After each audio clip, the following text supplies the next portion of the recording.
Bien, se cumplen 3 años de la sanción de la ley de matrimonio igualitario aquí en nuestro país. Han sido cerca de 7.000 las bodas que se han celebrado desde ese entonces. Tenemos un invitado hoy en nuestros estudios. Está con nosotros Esteban Paulón, de la Federación Argentina de Lesbianas, Gays, Bisexuales y Transexuales, por los 3 años, justamente por este aniversario. Buenas tardes, Esteban, gracias por venir. ¿Qué tal? Buenas tardes. Bien, Esteban. Todo bien, contentos, ¿no? Festejando más de 7.000 casamientos en todo el país, así que muchos motivos para celebrar, sobre todo por todas esas familias que hasta hace poquito no tenían derechos ni soñaban con tener derechos y que hoy han podido acceder a este derecho. Le mandamos un saludo muy grande, se lo mandamos por la radio el fin de semana, a Marilina Ross, una vieja amiga que hace mucho no vemos ahora, pero que anunció su casamiento precisamente y celebró esta ley del matrimonio igualitario, pues se casa con su pareja de los últimos años. 8 años en pareja. Exactamente, así que le mandamos un saludo muy grande a Marilina. Una alegría y aparte haberlo hecho público en este día tan especial, claro, que realmente es un referente positivo, una mujer tan talentosa que nos enorgullece a nosotros también que sea parte de nuestro colectivo. A las 18 hay una celebración allí en la legislatura, ¿no? Vamos a estar haciendo una actividad en la legislatura de Buenos Aires con las autoras de la ley de matrimonio, las diputadas Silvia Burger y Vilma Ibarra. También va a estar Pepe Cibrián Campoy y distintos activistas y referentes que participaron en la campaña para la aprobación del matrimonio, recordando un poco ese momento tan interesante, tan intenso, que permitió que Argentina fuera el primer país en América Latina, el 10º en el mundo, en celebrar una ley de matrimonio igualitario. Y hoy, justamente en el día que festejamos o que recordamos los 3 años, se acaba de aprobar en el Reino Unido también, así que ya somos 16 los países de todo el mundo que permitimos que las parejas del mismo sexo contraigan matrimonio en igualdad de condiciones que las parejas heterosexuales. Y para adelante en esta lucha, ¿qué quedaría desde lo legal? Digo, aclarando esto que muy bien vale la pena, que somos un país pionero en esto, por sobre el Reino Unido, digo, y primeros en Latinoamérica, ¿qué queda para adelante legalmente? Bueno, queda legalmente hay algunas iniciativas en el Congreso referidas a la prevención del acoso escolar, el bullying, que hoy está muy atento, está muy vigente en las escuelas. Nosotros estamos impulsando desde la Federación una ley junto con la Mesa Nacional por la Igualdad, no solamente bullying hacia los niños, niñas, adolescentes LGBT de la diversidad, sino para todas las personas, para todos los niños, niñas y adolescentes. También una nueva ley de actos discriminatorios que hoy no nos contempla, pero no contempla tampoco a pueblos originarios, no contempla a personas con discapacidad. Y después un cambio cultural, porque la ley no generó nada nuevo, porque nuestras familias existían, pero tampoco modifica de la noche a la mañana las condiciones sociales en las cuales nos hacemos visibles, nos casamos y ejercemos los derechos. Así que hay distintas situaciones de discriminación, si bien hemos avanzado mucho, que hay que seguir trabajando, y en ese camino estamos comprometidos con la idea de sumar, siempre en positivo, porque este tipo de leyes solo logran una transformación social profunda si la hacemos en conjunto todos los sectores de la sociedad. Claro, pero ¿has notado o no un cambio desde la aprobación de la ley? Enorme, y sobre todo historias que nos han llegado desde ese momento, algunas que nos hacen poner la piel de gallina, nos hacen llorar, pero pueblos de 2.000, 3.000 habitantes del interior del país, donde una pareja de años, 20, 30 años, que no podía decirlo abiertamente, una vez que lo dijo y anunció que se iba a casar, el pueblo entero festejando el matrimonio en la calle, ¿no? Entonces, se ha avanzado mucho, falta mucho por hacer, pero la verdad que creemos que Argentina está en un proceso social, porque esta ley realmente fue aprobada con votos de 20 partidos políticos, ¿no? Oficialismo y oposición. Es una política de Estado la diversidad en Argentina, y eso también nos llena de orgullo. Claro. ¿Qué pasa con el ámbito laboral? ¿Allí sigue habiendo discriminación? Porque la ley, digamos, equipara los derechos en la cuestión civil, específicamente en lo laboral. Digamos, ahí hay que trabajar más. ¿Cómo es esto? Bueno, es uno de los campos. Hay 2 situaciones. Una que tiene que ver con gays y lesbianas, cuando nos casamos, que muchas veces ese matrimonio es la salida del armario pública, ¿no? O sea, quizá en la empresa, en el trabajo, no sabían nuestra orientación sexual, y cuando presentamos una licencia por matrimonio con una persona del mismo sexo, o queremos gozar de un derecho a la salud o una licencia por enfermedad, vamos mostrándonos, vamos visibilizando esa orientación sexual, y hay algunos casos que se han registrado de despidos injustificados y situaciones de hostilidad en el empleo que hay que trabajar. Y el otro campo fuerte en el que hay que trabajar es en el colectivo de personas transexuales, que hoy también tienen el derecho a la identidad por la Ley de Identidad de Género. Más de 3.000 en todo el país han hecho el cambio de identidad, pero hay muchas dificultades para el acceso al empleo.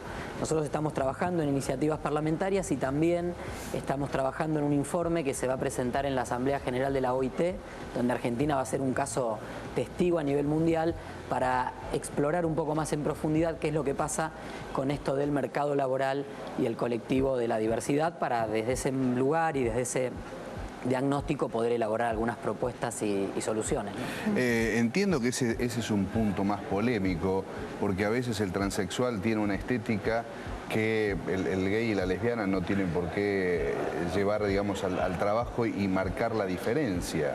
Se me ocurre que el problema debe venir por el lado de que algunas empresas no deben tolerar, digamos, esa situación de diferencia, en todo caso estética, ¿no?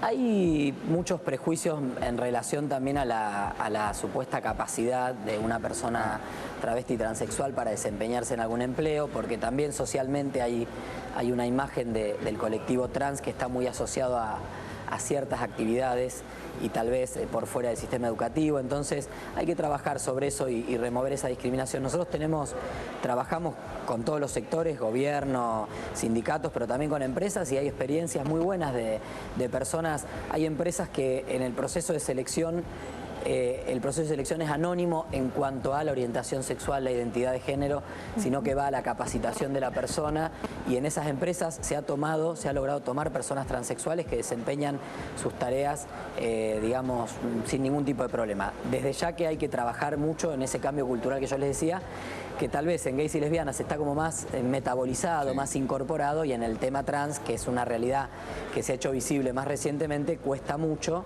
y por eso también ahí tiene que haber herramientas de parte del Estado promoviendo la inclusión laboral y favoreciendo la inclusión laboral. ¿Sabes cuál me parece a mí que es debe ser el ideal de los transexuales?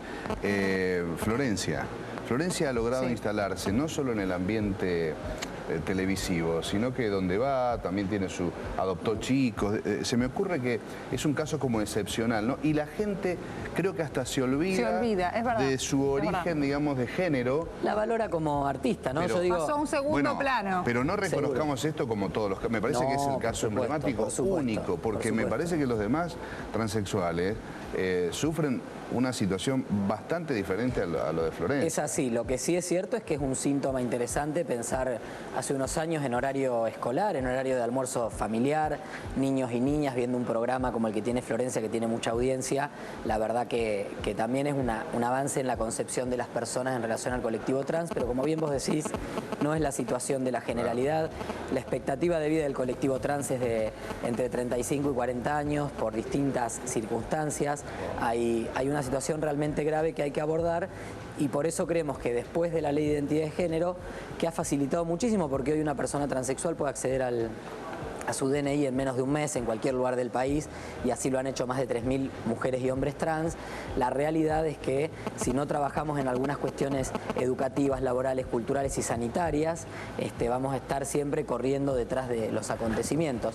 Seguramente las nuevas generaciones, así como hoy hay una enorme visibilidad e inclusión del hecho gay lésbico, por decirlo así, y se van viendo cada vez más las familias de la diversidad y se van rompiendo esos tabúes y esos prejuicios, también entraremos en una etapa en donde esto se va a hacer más intenso y más fuerte con el colectivo trans. Sabés que me tuve la posibilidad, de entrevistar a una pareja de chicas que tuvieron trillizos por inseminación artificial, y claro, ellas me decían, a ver, hay que establecer un cambio en realidad radical, porque yo voy al colegio a anotar a los chicos y nombre del padre, nombre de la madre. Por ejemplo, ella me planteaba todo este tipo de cuestiones, me planteaba también la cuestión de a la hora de dibujar tu familia y demás. Le digo, ¿cómo lo viven los chicos? No, como algo absolutamente natural. Pero sí, la sociedad ya de por sí los excluye desde el momento en que van a inscribir a sus hijos al colegio y dice nombre del padre, nombre de la madre. Son cambios que nosotros siempre decimos que esta primer generación de niños y niñas van a tener que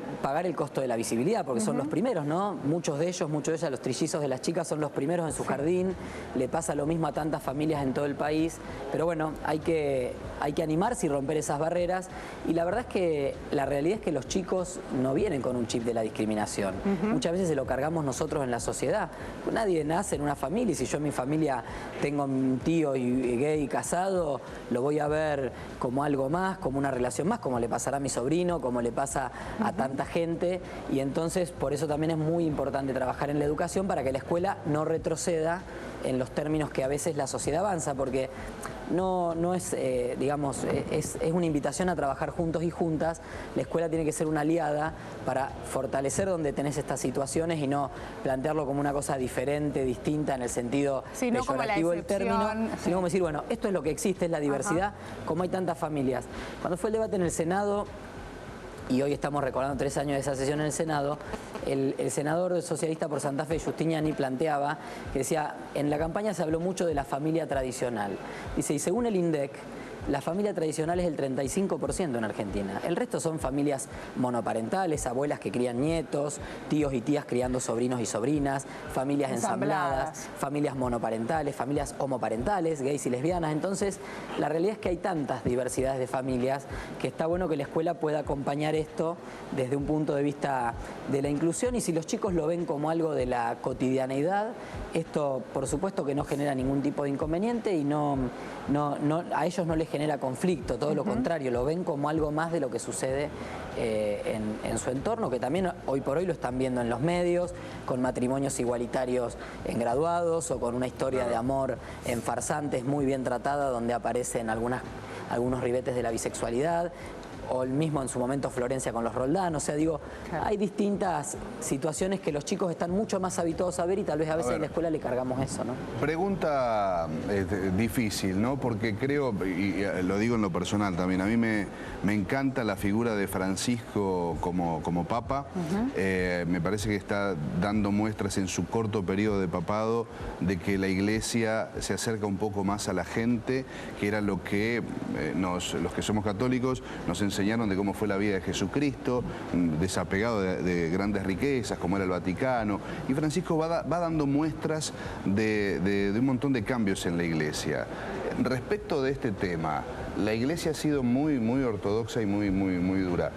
¿Esperan algo ustedes con la llegada de Francisco allí al Vaticano? La verdad es que los términos en los que él se refirió cuando era arzobispo de Buenos Aires en la campaña de matrimonio fueron muy duros, hablando de plan del demonio, de guerra en Dios, bueno, toda una serie de cuestiones que fueron en su momento bastante graves. También es cierto que la Iglesia tiene una doctrina en este tema y yo sinceramente no veo que haya un gesto de cambio en ese sentido, al menos por ahora.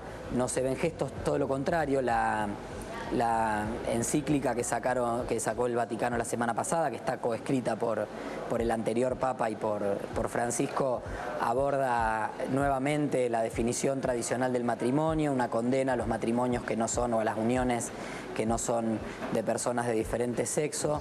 Pero nosotros lo que esperamos, y tal vez es una expectativa más posible en relación al perfil que él tiene, esperamos una condena clara y contundente de la Iglesia en relación a la violencia que sufren muchos gays, lesbianas y trans en el mundo, y que la Iglesia ahí puede hacer un aporte muy positivo, porque en la actualidad hay cerca de 70 países que criminalizan la diversidad sexual y hay 7 que han impuesto la pena de muerte para homosexuales, y que ocurren hechos de lapidaciones y condenas. Hace poco veíamos en Irán, en una plaza central, 2 chiquitos de 16 años en la horca por ser pareja, por ser homosexuales. Entonces, creemos que el debate de las familias y de la inclusión del matrimonio es más complejo, la Iglesia tendrá sus tiempos, pero en esto otro el Vaticano puede salir rápidamente a marcar diferencia con anteriores gestiones e incluso acompañar en las Naciones Unidas, que hasta ahora no ha ocurrido, pero tiene la oportunidad en el próximo septiembre,